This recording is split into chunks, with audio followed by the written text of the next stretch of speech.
like me and you are close in age. So like we grew up with a lot of the social media coming out and being famous and being on Broadway and being on a movie star and being all these things was the only way to do that, because it was, you had to follow someone else's path.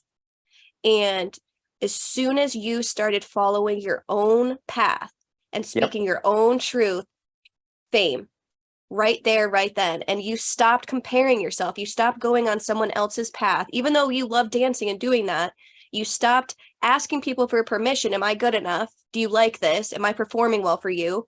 And you just started performing your truth. And that's where you are. And it's just literally amazing. As soon as you stepped into you, Yeah. your fame was waiting for you the whole time as you. The And who would have whole known? It's so true. It's so true. Wow, I hadn't really thought of it in that way before, but you're so Yeah, right.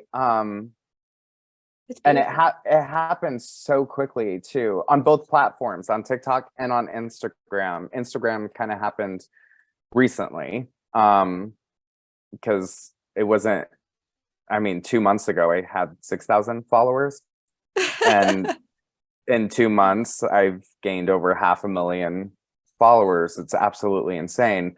Yeah. And when I first got on TikTok, it was kind of the same story. That was 2 years ago, and the first beginnings of it. Teo is the one that told me to do it. He's like, you should put your time lapse videos of you painting on TikTok, and I was like, why would I do that? That's, what is TikTok? And um, so I was like, okay, well, maybe it'll be double the exposure from Instagram, because at that time on Instagram, I think I had like 400 followers, which is still, larger than the town I grew up in.